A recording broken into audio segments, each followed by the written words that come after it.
Assalamualaikum warahmatullahi wabarakatuh.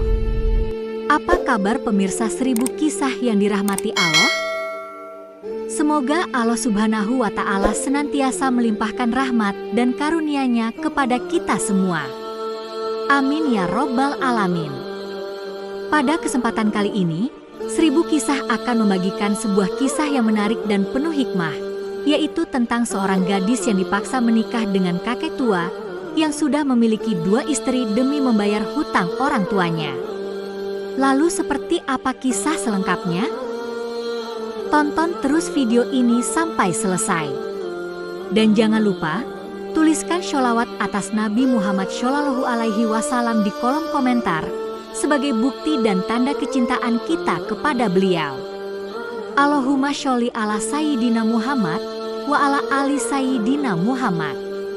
Mohon bantu dukung channel ini dengan like, subscribe, dan share video ini supaya channel ini bisa berkembang dan bermanfaat untuk banyak orang. Malam itu, hujan deras turun menghujam bumi, seolah turut merasakan beratnya percakapan yang berlangsung di dalam rumah Nadia. Tangannya menggenggam erat cangkir teh yang sudah dingin. Sementara air matanya mengalir tak kuasa menahan rasa frustasi.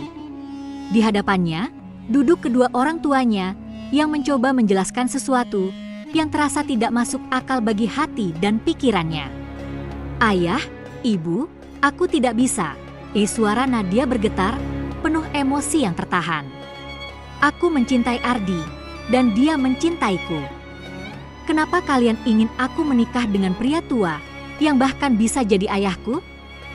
Ibunya yang sejak tadi hanya diam, akhirnya angkat bicara dengan suara lembut namun tetap tegas. Nadia, kami tahu Ardi pria yang baik, tapi dia tidak punya masa depan yang jelas. Sementara Pak Bram bisa menjamin masa depanmu. Tidak hanya untukmu, tapi juga untuk kita semua. Keluarga kita terlilit banyak hutang, dan hanya kamu yang bisa menyelamatkan kita. Kata-kata itu menancap tajam di hati Nadia.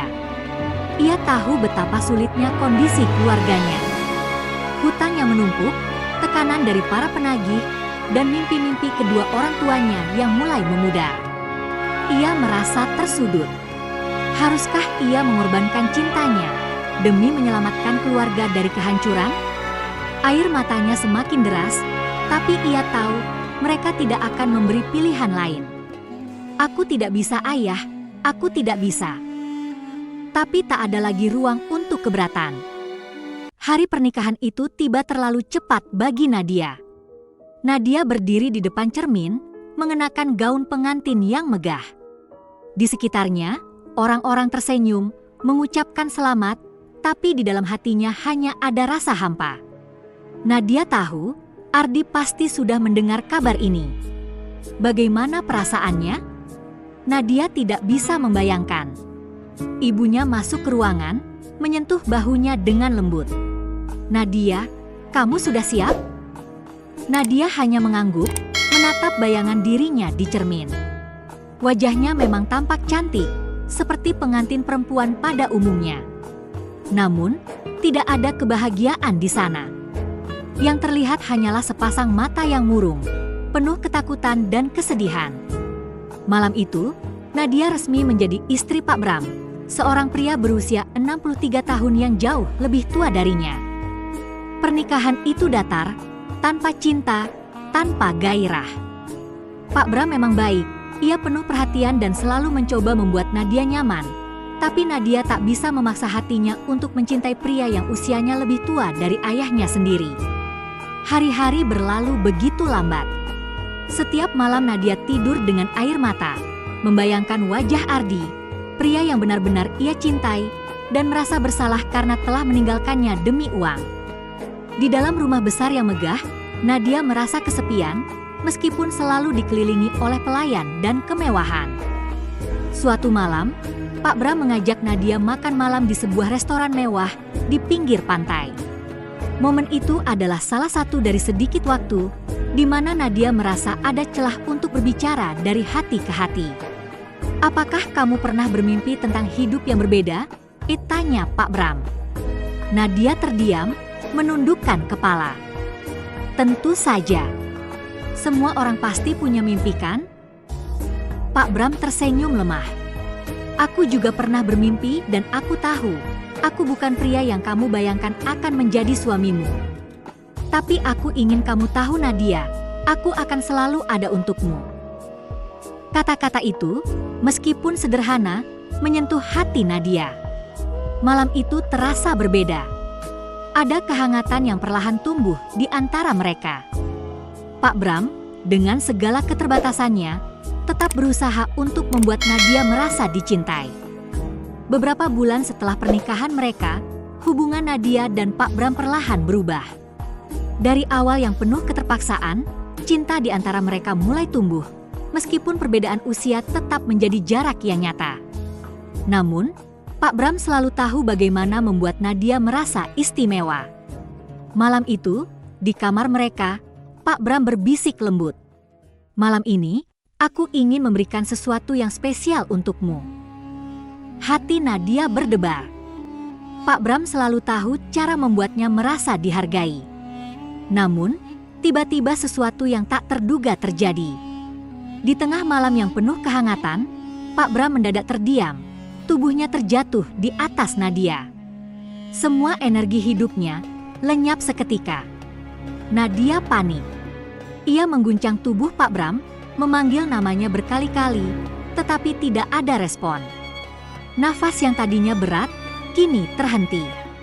Dengan cepat, Nadia menelepon ambulans, berharap bantuan datang secepat mungkin. Namun ketika tim medis tiba, semuanya sudah terlambat. Maaf Bu, kami sudah berusaha, tapi beliau sudah tiada. Kata-kata itu menghancurkan dunia Nadia. Sosok yang mulai ia cintai kini pergi selamanya. Hatinya hancur berkeping-keping. Nadia menangis bukan hanya karena kehilangan suaminya, tapi juga karena tuduhan yang segera menghampirinya. Istri pertama dan kedua Pak Bram tidak mempercayai kematian itu sebagai takdir. Mereka menuduh Nadia sengaja membunuh suaminya untuk menguasai harta warisan. Tuduhan itu begitu menyakitkan. Nadia, yang hanya ingin menjalani hidup dengan cinta, kini harus menghadapi kebencian dari orang-orang yang seharusnya menjadi keluarganya. Hari-hari setelah kematian Pak Bram, terasa seperti mimpi buruk bagi Nadia. Ia diinterogasi, diselidiki, dan difitnah oleh istri-istri Pak Bram yang lain. Mereka ingin segalanya. Harta, kehormatan, dan kebebasan Nadia. Namun, di tengah kegelapan itu, Nadia mengambil keputusan yang mengejutkan semua orang.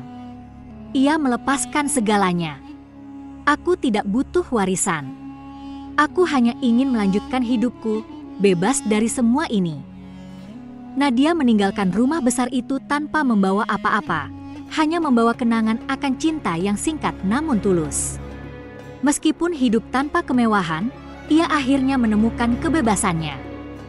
Kini Nadia tahu bahwa cinta sejati tidak diukur dari harta, melainkan dari ketulusan hati. Dan meskipun cinta itu telah pergi terlalu cepat, cinta itu akan selalu menjadi bagian dari dirinya, selamanya. Demikian kisah yang bisa kami bagikan. Terima kasih sudah menonton, jangan lupa untuk subscribe dan tekan tanda loncengnya, supaya bisa selalu mendapat informasi terbaru dari channel ini. Wassalamualaikum warahmatullahi wabarakatuh.